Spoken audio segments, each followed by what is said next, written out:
Welcome to our podcast, Testing Minutes, podcast about testing.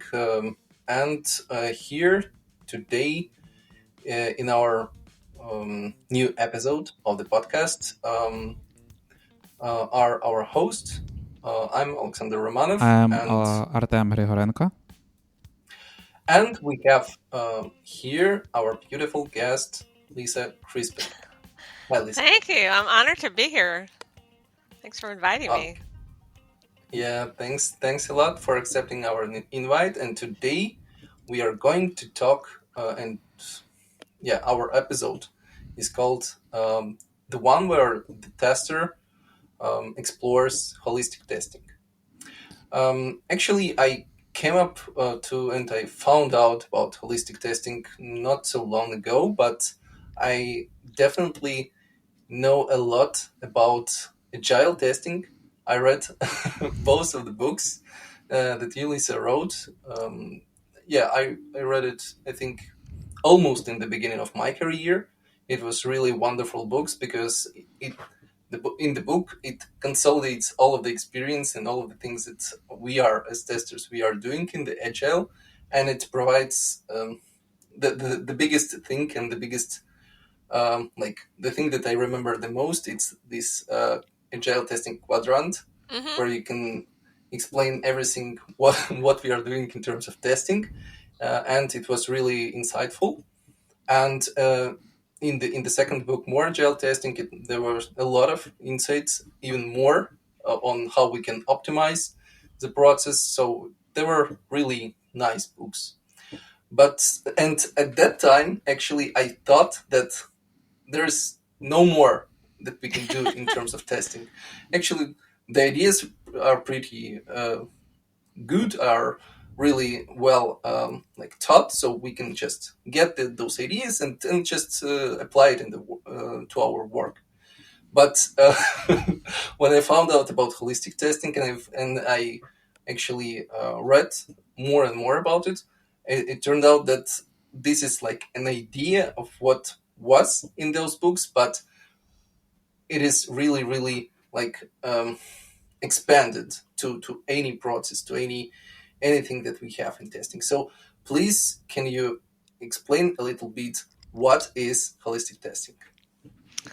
Wow, thank you. Yeah, the agile testing quadrants have served us well for many years, and we love doing those books because we had so many contributions from other practitioners around the world, and it's really helpful to know a lot of people have the same problems and they solve them in similar ways, and they have some creative ideas, and having them share that was great. And Janet and I used the quadrants with the teams we were on. We got a lot of good feedback from people over the years that they found that to be a helpful model for a lot of different things, and they still are super helpful.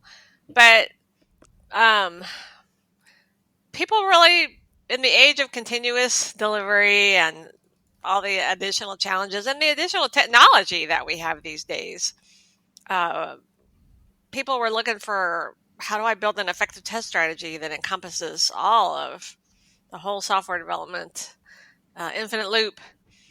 And Janet was actually inspired to create the holistic testing model by Dan Ashby's continuous test, what he called this continuous testing model back in 2016. So if you look up the DevOps loop on the internet, it has a testing section in it.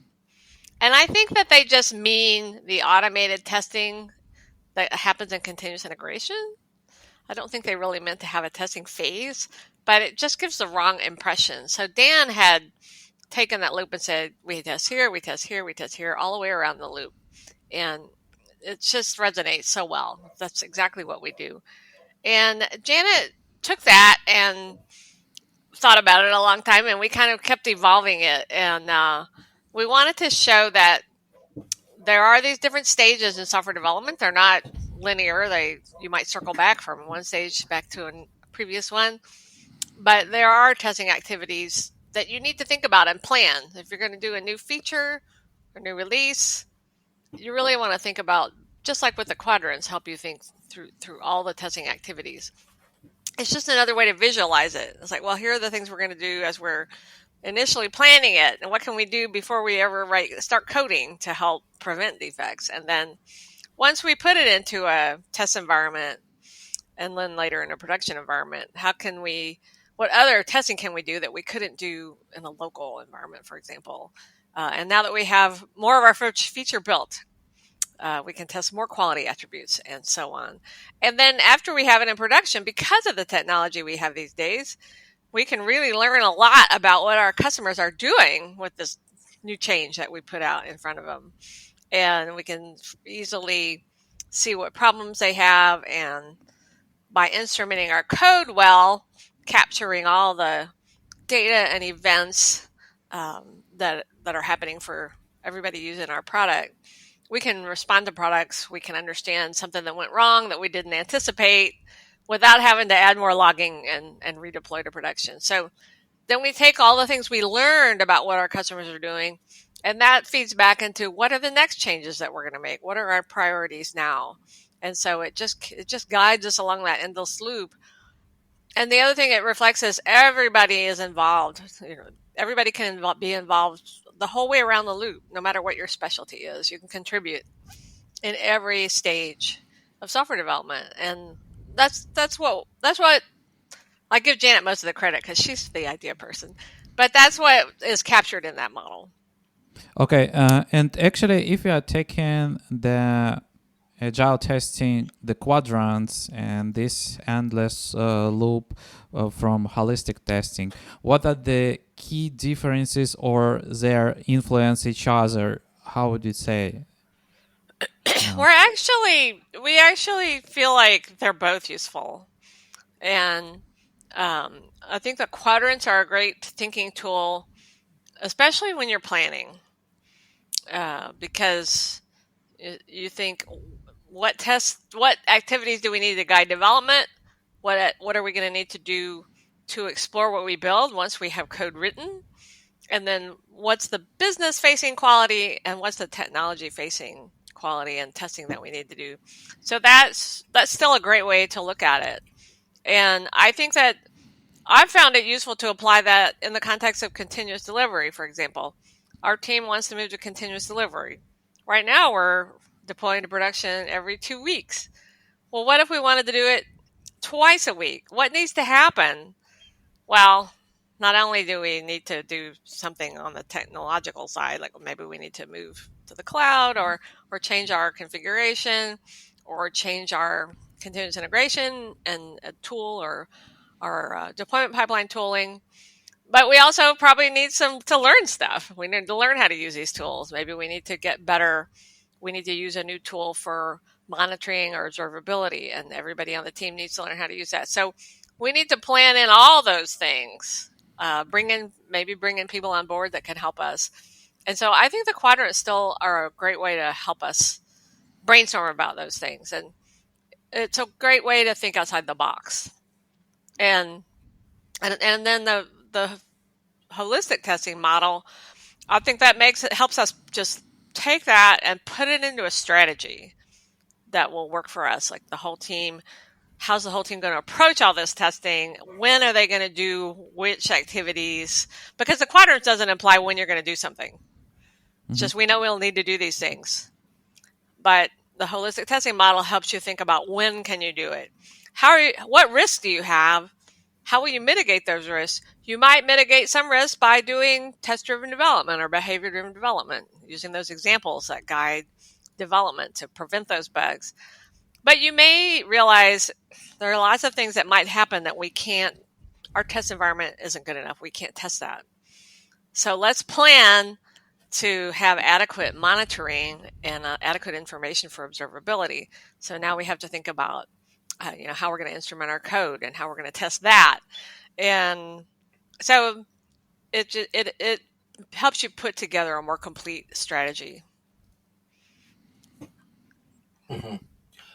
So as I understood from the explanation and from this ebook that you written about holistic testing, these feedback or like Endless loop. yeah endless loop, let's say, uh, it can be divided, or in my mind, it can be divided into two main parts. So the one that we are doing before release, and the Mm-hmm. second is what we are doing after release. Mm-hmm. So, and right now, I don't think that even right now, this movement is just maybe a few years, but we have a movement of shift left testing where we involve more into testing earlier before we got the whole product in our hands as testers. Mm-hmm. But how, in your opinion, or in also in holistic testing approach, we can not to force but offer other engineers and other participants of the process to be involved in testing, not only from our side, we will be involved, but how to involve developers, product managers, designers, and other people.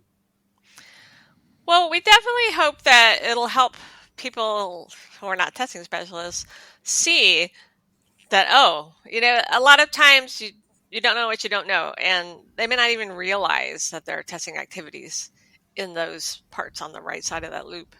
And so I think partly it's to build their awareness and understanding, and partly I think it's just to inspire, those of us who are testers or people who are really concerned about testing, gives that sort of motivation. We have to build relationships with our site reliability engineers, with our platform engineers, with our customer support people, with our designers. We need to build those relationships, and that's really important. And the last few jobs that I had, full-time jobs, the first thing I did coming into the company was get to know people on the platform engineering team, on the monitoring and observability team, and start collaborating with them.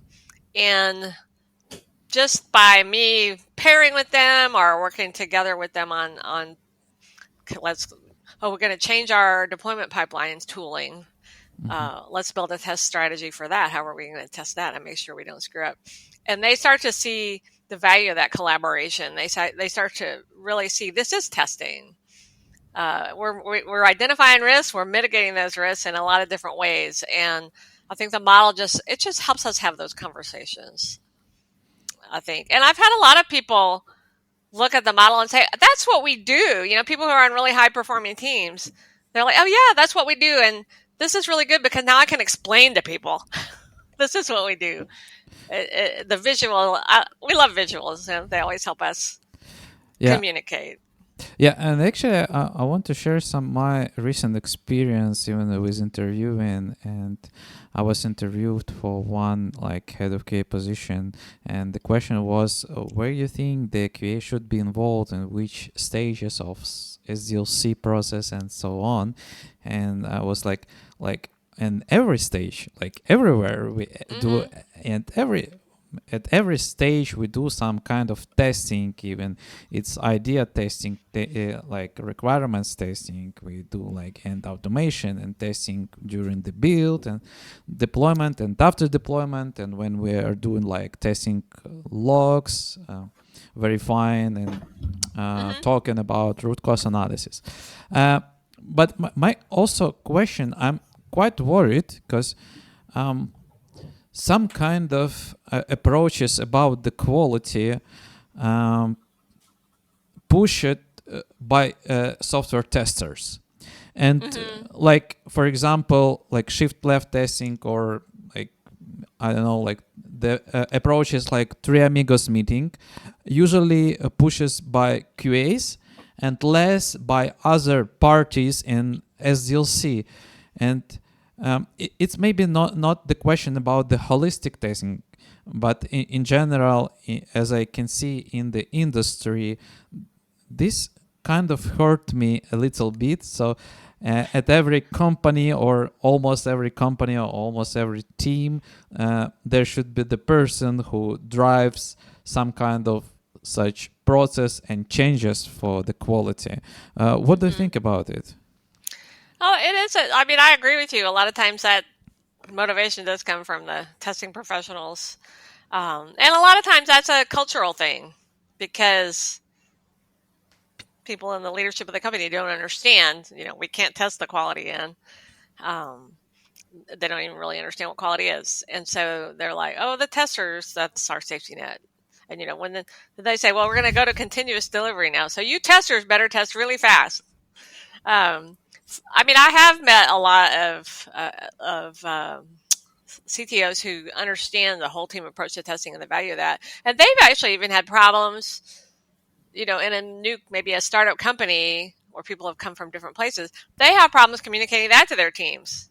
Of like, no, we're going to start doing this thing where we all care about quality and we're all going to do testing, and it is really hard. The thing I always recommend to people, the teams been on that became what I consider really to be high performing teams, where we enjoyed our work, we worked at a sustainable pace, we completely satisfied our business and our customers. We started by having a conversation about quality, and of course the leadership of the company needs to think about Mm-hmm. that too. But what does quality mean to us for our product, and what level of quality do we want to achieve? You know, there's some. Let's say we're a utility, and our customers can't really switch to another provider. Yep. Well, how good does our quality really need to be? We have other Yeah. priorities. But if we're in a really competitive environment and user experience is one of the big parts of what our customers are looking for, well, that would be our quality. So we have to have that conversation. What level of quality do we want to achieve? It's not going to happen right away, but we have to commit to it, because we're going to run into all kinds of trouble. Like, I was on a team back in the early aughts that were like, yeah, we want to write code that we would take home and show our moms and put on our refrigerator. I don't know if everybody does that Yeah. all over the world, but and so we just wanted to write code we were really proud of. How do we do that? Well, test-driven development, pair programming, refactoring. Well, now we've got to learn how to do those things, and they can be hard to learn. Test-driven development, in particular, the teams I've been on, took a while. If you're not committed to it, you're going to just throw your hands up.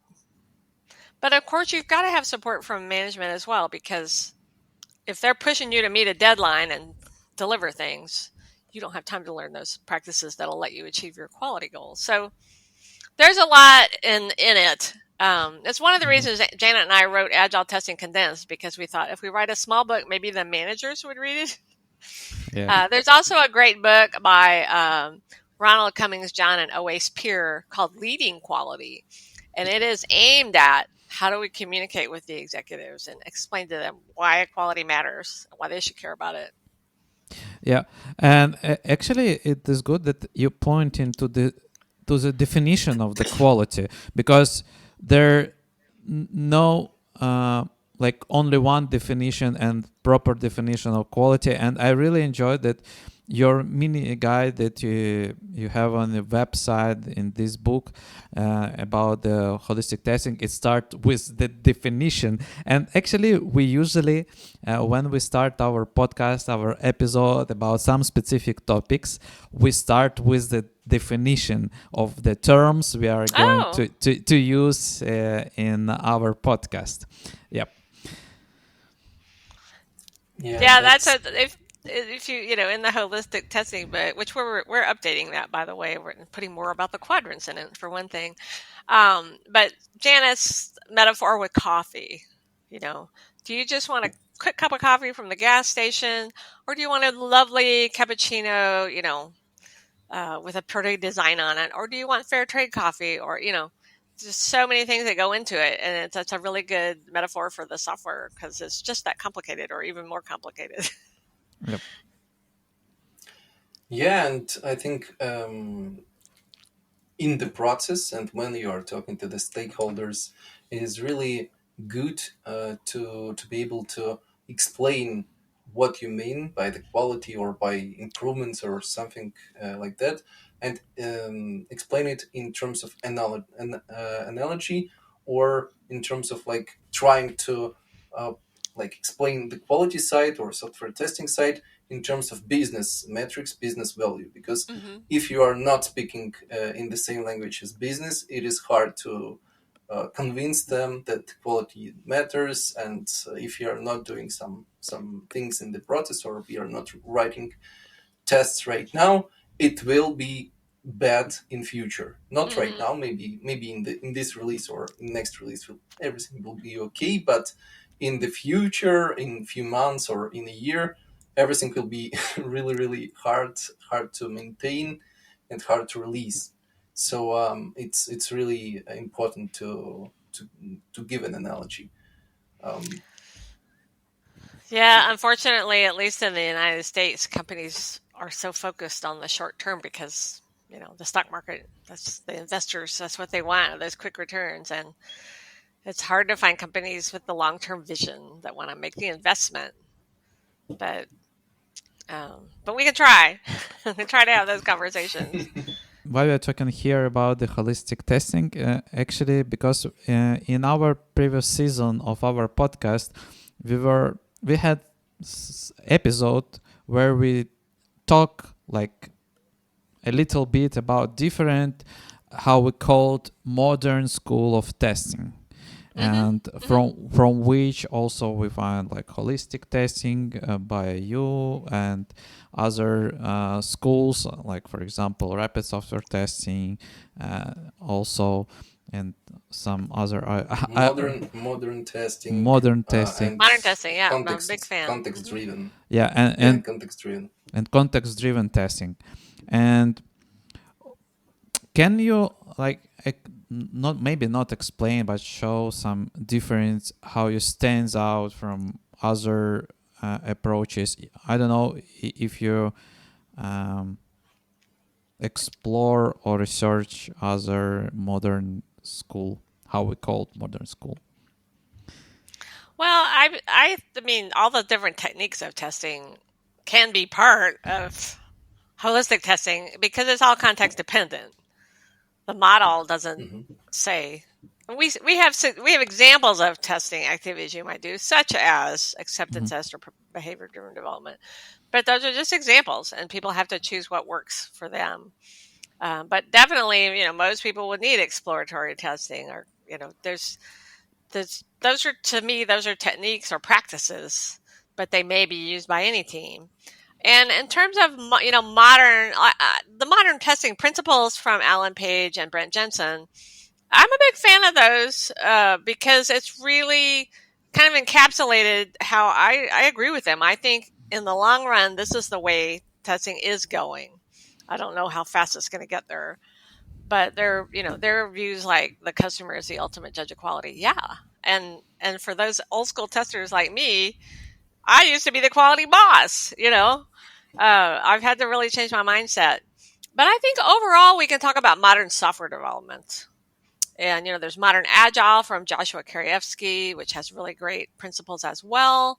Like, and one of the things that really was a wake up moment for me was one of the prerequisites in his model is psychological safety. And that's something that, it is scientifically proven. We need that. No team can really succeed in the long term without it. But I think all of these different ideas that have come from different Mhm. people, and then the fact that we do need, the need for continuous delivery from a competitive point of view, and to minimize risk is growing. And I think it's eventually taken over much of the software industry. Not everybody needs to do that, but a lot of companies do. And I think the things you need to do to succeed with continuous delivery, to me, that's modern software development. And the holistic testing model is just a thinking tool that helps people put together a strategy to achieve that over time. Because we have to keep learning and adapting, right? And that's part of our model is let's stop and reflect on what we've learned before we go forward. We should be doing that all the time, but at least we can remember to do it once every iteration or something if we're doing iterations. So to me, there's I was on people use waterfall in a very negative way now, but it's your context. I was on a team in the early to mid 90s that did waterfall. We were a database company. We had no need to release more often than every 6 months. Our customers didn't want a new database version any more frequently. And we did do those phases. However, everybody was involved in all the phases. We all went to the design meetings. We all went to the analysis meetings. We all looked at the requirements. And guess what? The developers had pretty close to 100% unit test coverage. They didn't do test-driven development, but they had great automated testing. We did great automated testing. You don't really have an API level back then with database, but our UI level, everybody got involved. We had we had automated deployment. We had continuous integration. These were not new things. These were happening back in the early 90s.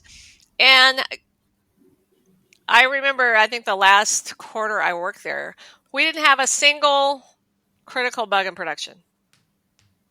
And we were a pretty good sized company. So waterfall in itself, there's nothing necessarily wrong with it if you're on that kind of leisurely delivery cycle.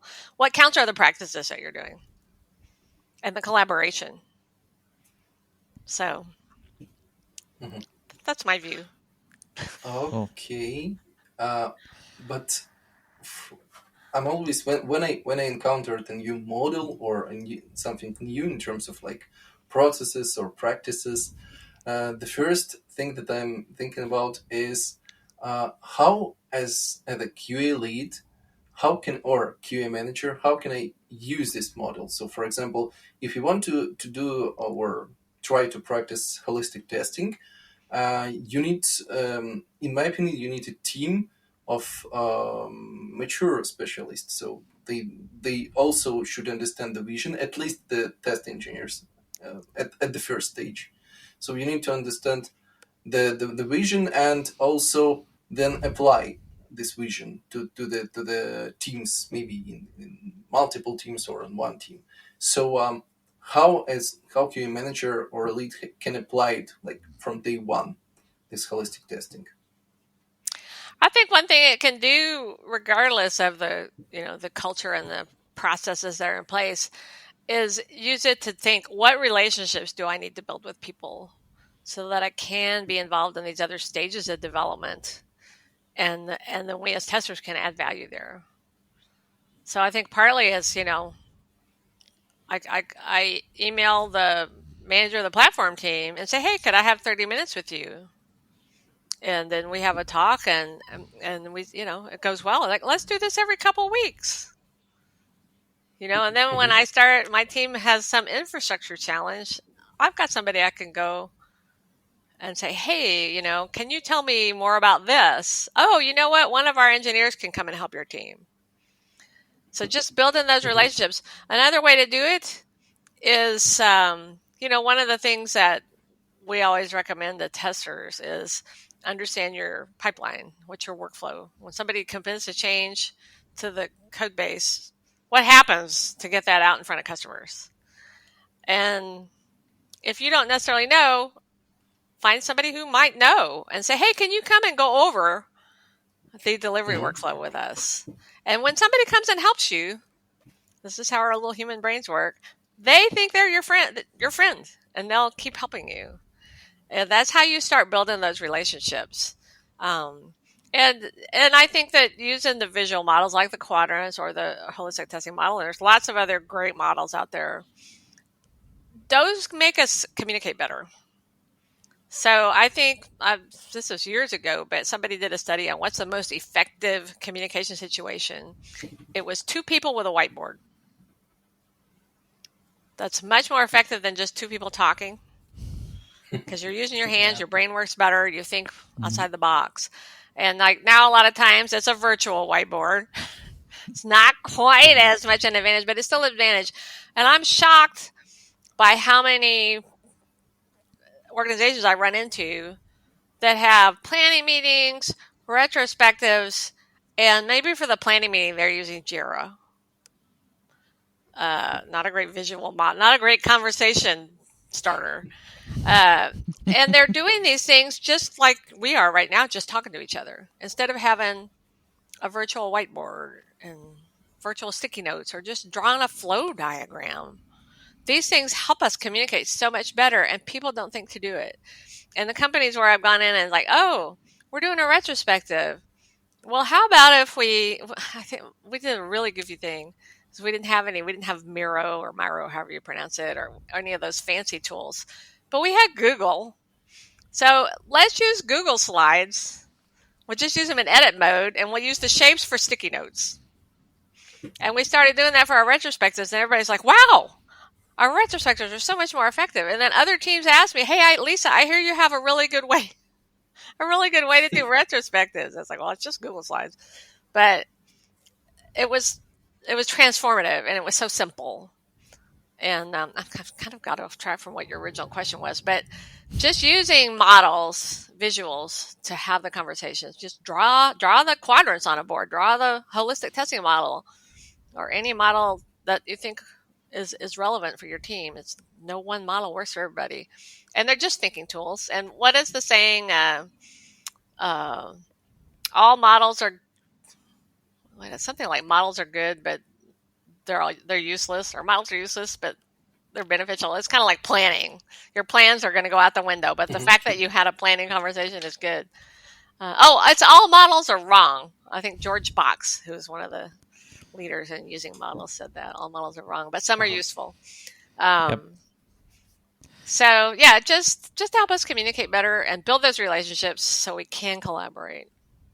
Yeah, and as as you said about the collaboration and about all of this interesting meeting when you talked with other parties in your team and asked them questions to learn more about the architecture, the flows, and how it works in general. And I see here the issue, and maybe you can describe or help how we can overcome this issue. It's the curiosity of the engineers. So, I mean, to ask all of these questions, you need to be interested in this question. So, it doesn't mean that you just do 1, 2, 3 by your checklist somewhere on the table. It should comes from your heart, I don't know, or from your mind, because you have such curiosity. I'm the curiosity person. Alexander is the curiosity person. That's why we are like reading a lot, watching a lot, learn new things, communicate a lot with different people in different any I don't know, a lot of different activities. How can we learn or teach other people, other QAs, and spread this kind of curiosities that they ask questions and communicate and collaborate more with their teams? Well, I think your podcast is a great way to spread these ideas. Um, yeah, they're just. I mean, do you mean across the whole community, the testing community, or do you mean within your organization? Uh, Actually, I'm currently not employed, so I'm kind of consultant. So I can see this issue in many like students that I work with. Mm-hmm. So they come to me and help with their growth. And when I ask questions about their project, how they collaborate, communicate, they can't answer. So they doing like their homework. They go to their team and start asking a lot of different questions. So Mm-hmm. and I can see that they just learn some kind of technical stuff, the basic stuff about the technology, maybe something about like general QA knowledge, but that's it. And this is the point where they stop their curiosity or something Hmm. like learning new things. Well, that's an interesting thing. I mean, there's a lot of reasons people might like maybe they get overwhelmed. They have so much work to do. I mean, curiosity is really our most important thing in our mindset of wanting to learn and wanting to get in there and do stuff. And if you're working in a toxic environment where it's like, no, just do your job, no time to learn, it's really hard to fight that. I mean, I- I've been really lucky with most of the places I've worked, but there have been a lot of times that I've been frustrated at work. I can't really get anywhere, and if I have the time, and not everybody has this luxury, if I have the time to do something more in the community, contribute to an open source project, that's a great way to learn.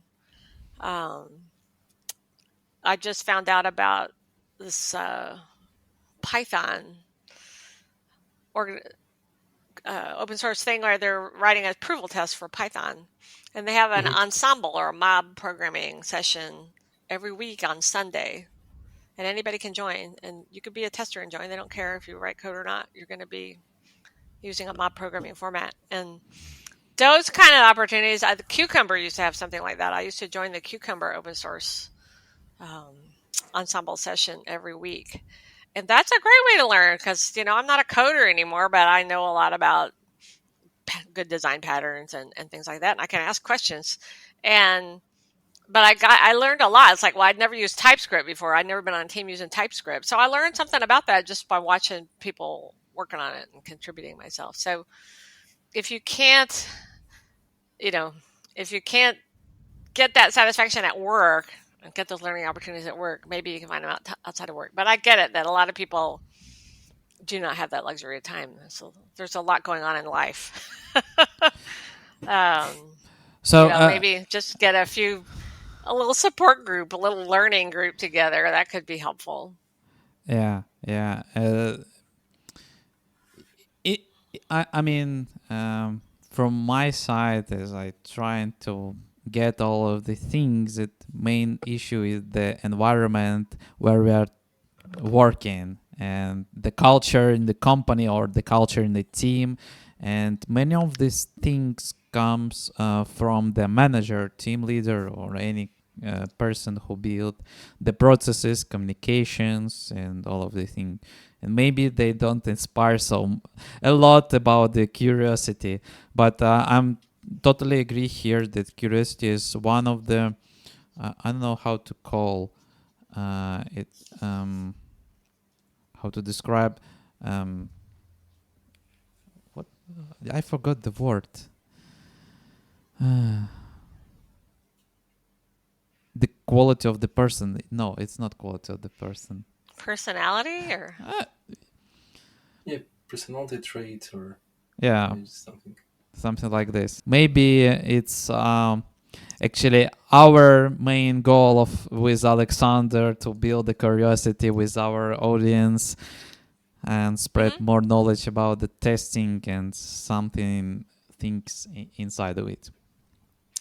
Yeah, and another thing I've done because I have worked in places where it's like it's so frustrating because we could be doing a lot better, and back when I was a manager of a test team, it's like we could help these developers so much more if they would just let us. Um, and we did things like the company had bought some test tool. I'm not going to name it, and they're like, "You'll use this test tool." Like, okay, but the developers were using a different language, and so there was that language. It was a scripting language, and it happened to be a really good language to write test scripts in too. So I taught myself the scripting language. It wasn't hard to learn. I bought a book and started writing tests in that scripting language. And so then when I had a problem, I'd go to one of the developers and say, I'm trying to write this test and my script's not working. Oh, you're using the same language I'm used to. And that was one way to pique their interest because they weren't doing any test automation. So it kind of piqued their interest in it. But the other thing I did at that company, and of course, I wasn't a manager position, so that made it a little easier. I asked the development managers to meet with me.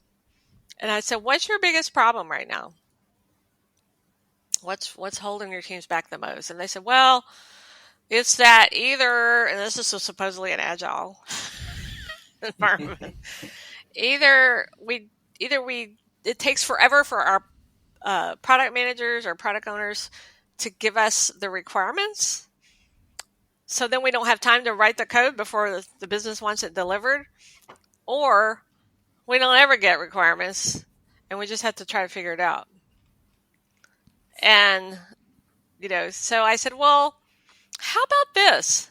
What if we testers talk with the product people and we'll write acceptance tests, high level acceptance tests that will show what the product should do. And we'll get those to you in a timely way. And they were like, oh, okay. And it was a big success, you know? It's like we could Yeah. see a simple solution to their problem, but we had to know what their problem was. And people want their pain point. If they have a pain point, they're more likely to change. So if you can find out people's pain points, you might have an idea to make some Yep. progress.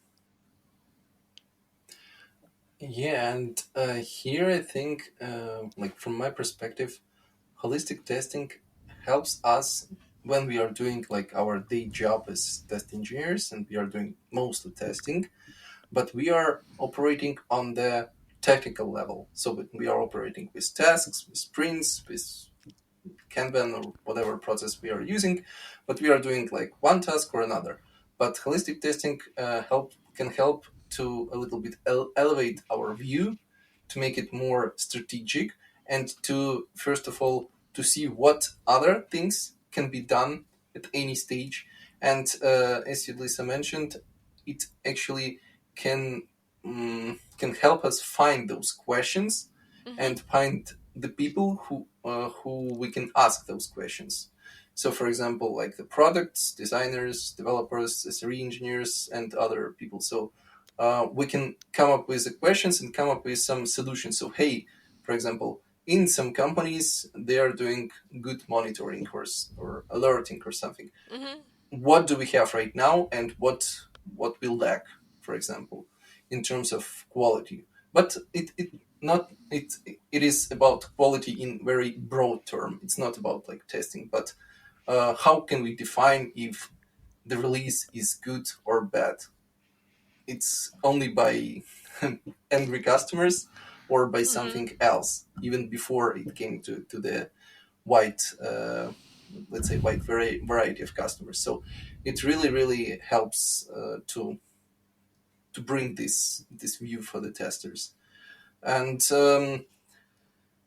one of the things that also I want to mention is whenever we are talking about like the technical view or strategic view, is really I think it's really important to lead by example. Mm-hmm. For example, if you are proposing something, for example, if you are a manager or a lead or senior tester, if you propose something, then you need to practice it. You need to provide evidences that this is a good practice. It's not by just talking.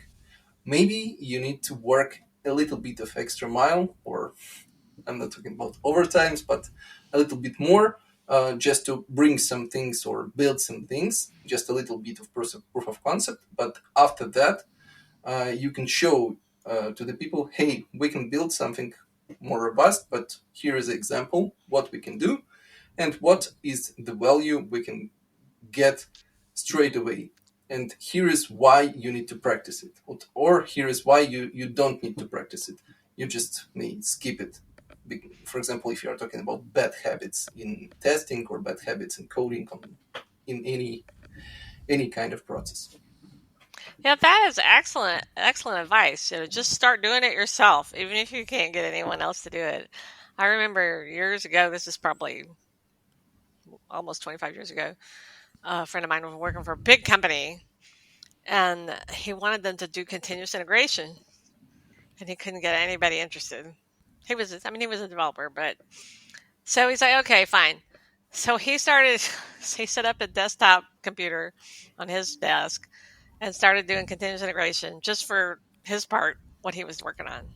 But he had it running on the screen so people passing by could see the tests running and stuff.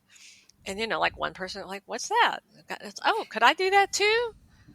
And bit by bit, he got more and more people interested, and pretty soon he had the whole organization doing it. So that's a that's a great way. Just start doing something. You can't get people to visualize your delivery workflow. Well, put something up. I mean, I know this is harder when we're virtual, but create some kind of board. Here's my idea of what it is. Is if other people look at it, they're like, "Well, that's not right," and then you can generate those conversations. So I love that idea. Just start doing it yourself. Yep. And let's get back a little bit to holistic testing, actually. And if any of our viewers or listeners would love to learn more about holistic testing, about the principle of it, and um, maybe apply in their project. Um, what the learning paths you can suggest how to start their journey in this holistic testing approach? Well, we do have the ebook available for free download on agiletestingfellow.com. But you might also find our blog posts there helpful, because one of the reasons we wrote the book is we'd been blogging a lot about different aspects of holistic testing and like comparing it to using the quadrants and stuff, and realized we're sending people to all these different blog posts. What if we had it in one location? But the blog posts often go into areas we don't talk about in the book and provide more detail. And then we also have a YouTube channel for Agile Testing Fellow, Agile T Fellow YouTube channel. I'm not sure, but we have Janet and I have our Donkeys and Dragons video chats. So we try to do about once a month, where we these days we usually have a guest, but a lot of times it's just me and Janet talking about some aspect of holistic testing or something related to it. But they're short and sweet. So those are another good resource. Or just get in touch with me. I love to talk about testing, especially holistic testing. So feel free to email me or contact me on LinkedIn or anything like that. Yep. Yeah, I think it's great. But I also found out, also just recently, that you have a community. It's called Agile Testing Fellowship. And Hmm. can you a little bit explain what it is and so Yeah, I mean what you find? we have our training company, Agile Testing Fellowship, and we have two courses.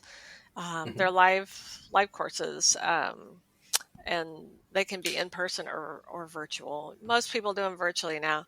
So the first one is Agile Testing Strategies for Agile Teams, and that's designed for the whole team. I mean, anybody could take the course, but it's most often done as an in-house course for a delivery team, and just to help people get traction on how to succeed with testing in an agile environment, and how to collaborate and what activities you can do to make it work. And then we also have a holistic testing for continuous delivery, which is a more advanced course of teams that are doing the agile thing pretty well, and they're delivering every week or every couple weeks, but now they want to start moving to continuous delivery. It's a whole new mountain of challenges. And how does testing fit in? Because we know telling the tester to go faster is not going to work. And so that course is designed for that. And if you look at the website, you can see the public courses. So we have training providers all over the world. So you can find a training provider in your time zone, and Hmm. also it's taught in different languages as well. Um, and you can have a training provider do an in-house course. One of the things a lot of big organizations do is that if they have somebody internally who's good at training, um, we can do a train the trainer course for them. So they set up the course for one team, and then they have trainers in the course, and then we give the trainers extra information on how to teach the course, because the course is all hands-on. Both courses are hands-on. It's doing the exercises. But so the instructors, they need to have good facilitation skills, and we handpick all the instructors, and they have to be people with stories. So they have to be experienced practitioners, because that's how we learn, right, from other people's examples and Mm-hmm. experiences. Um, and then we can teach in-house trainers, and then they just license the course and they can teach it to all their other teams. So that's another model. Um, and then Mm-hmm. with the fellowship is we have a Slack channel, um, Hmm. that people can join. And so if they have questions, all our trainers are on there, all the people. Um, I mean, not you don't have to join the channel if you once you take the course, but people have Mm-hmm. the option of joining that channel. So trying to be a supportive community, but so many people are on so many Slacks workspaces nowadays. It's kind of That's Yeah, there true. are so many it's kind of hard to communities. keep up for everybody. That's true. All right, let's wrap up. Yeah, so I think today the most, or in this episode, the most interesting part was to really explore what the holistic testing is, because it's a really huge thing, and I think we, like every tester, can read about it and at least get some practices, maybe to apply everything, maybe apply something that their process don't have right now. But it's really worth of time to read and get informed about it. And we are really thank you, Lisa, for coming to our episode and to talk about it, because it's like one thing is when you are read about something, and the completely other thing is just to ask the person who invented it or who coming up with this idea. It's totally different thing, and it's, totally more like more you feel more involvement in it, just comparing to the just reading and as a blog post, for example. Well, I'm so glad it resonates with you. And just from the little bit you've shared about what you all do, I can tell that you kind of share that mindset of we need to do this collaborative approach to testing. And how can we as testers kind of get everybody involved in it and everybody caring about it? And your podcast goes a long way towards helping us do that. Yeah, for sure.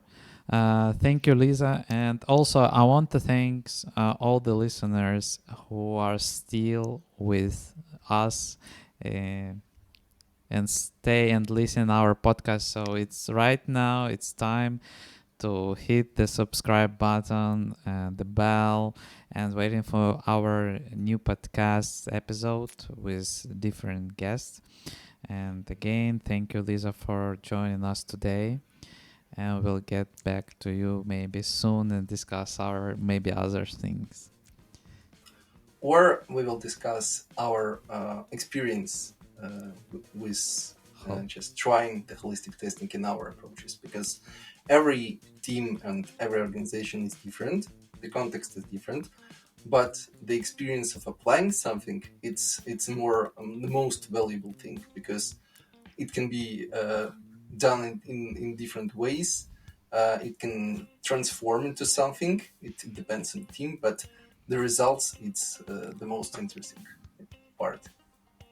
So thanks a lot, Lisa, and see you at the next episodes. Great. Thank See. you. Bye Wonderful to be bye. here. Yeah.